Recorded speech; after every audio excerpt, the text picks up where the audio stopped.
Okay, now we're back. This is video 2, and I'm going to show you how to scrape or pull emails from this website. So I have a program which allows me to pull these emails, and how I do it is this program is a scraper. You can have your own scraper built, and I'll show you at the last of the video how you can get your own scraper created, and possibly I could sell you this one. I'd rather not. What I like to do is I'd like to show you how to do everything from start to finish. I don't want to show you 99% of the how this works and then sell you on the last percent. I'm going to show you from start to finish. This program itself, a scraper, is probably the only thing that's going to cost you some money. It doesn't have to come to me. Obviously it puts money in my pocket, but I can show you how you can get your own builds. And for the sake of argument, it's almost the same, costs the same as what it would cost for me to sell it. So it's up to you guys. There's some other programs associated with these lists which are free, and I'll give them to you as long as you contact me. It's 3 other programs that you'll see along the way. But in order to get this scraper to work, you'll see here categories of Craigslist, community, all the way down, for sale, and you'll see some verbiage at the end that says no. We'll go down to the housing, apartments, housing, office, real estate, and if you notice I have yes. So this activates the search for those categories and not the rest of them. Now you're going to need keywords in order to find your ads that you're looking for. In my case, I put in real estate investors, investments, anything to do with investments predominantly. So you can type in any keyword as long as it's single lines, no spaces. So that's your keywords you're going to need for the scraper to work.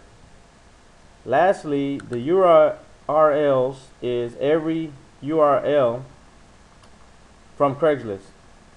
And in this case, since I am in Houston, if I wanted to just specifically be in Houston, I would take this list and I would do exactly what I'm doing now and delete everything else, because you never know who you're gonna get if you're targeting your search or whatever.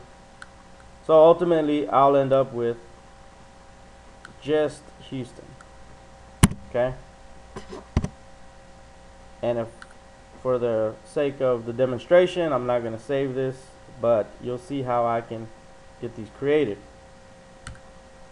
Okay, ultimately the scraper program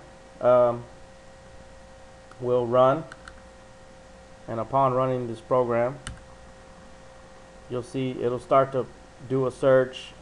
It'll start running its program to find these emails.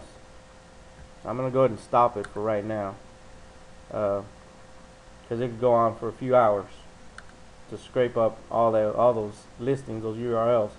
Ultimately it puts your file here, such as here, and you'll see a list of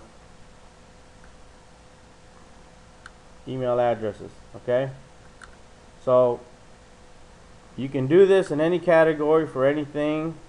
You can see the value of this. Just beware that you don't become a spammer. You want to opt in the list. You want to make sure that they buy into what you're trying to, offer them.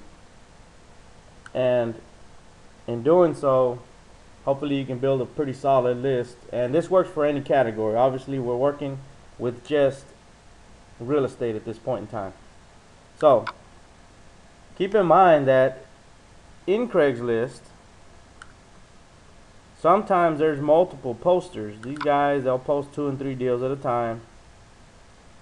So we have another program which is free that removes the duplicates. It's this file here and this file here, which I can send to you if you contact me.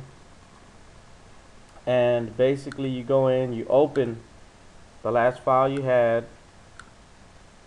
and you'll see the list of emails. Now in miscellaneous tab, you're going to select columns to act on, column 1, because there's only one column, and you're going to remove duplicates. Okay, and in this case it removes 7 because I didn't create a list. But just so you'll know, anything ending at Craigslist.org will not get sent if you send off a mass email. Craigslist just won't allow it.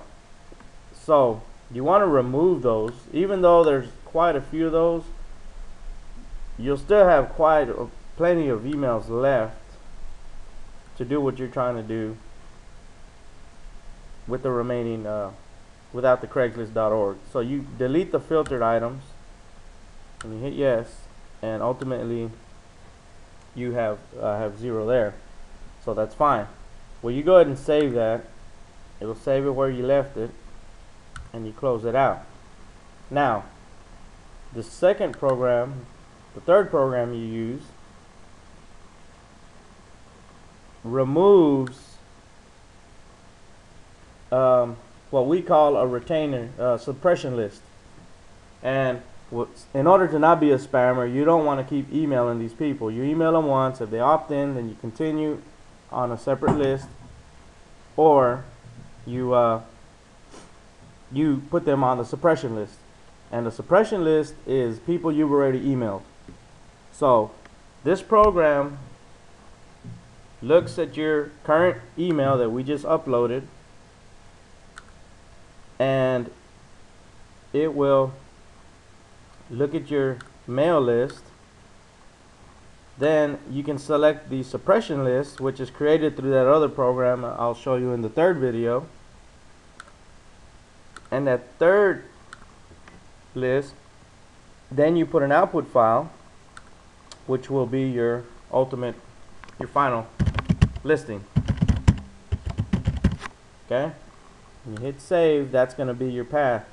So you go ahead and hit start, and you can see, okay, in this case it was just couple of emails, and I removed one and I've saved one. So you see how it works, the removing program. So this way you make sure that you don't repeat email folks. And by the way, this is their method of marketing, which is fine because everybody has a method of marketing. Everybody's a little different, but you can see that the list IE and the CSVED file and what they do for you. So this concludes our latest, and what we can do now is we'll go into video 3 and I'll show you how to email this list.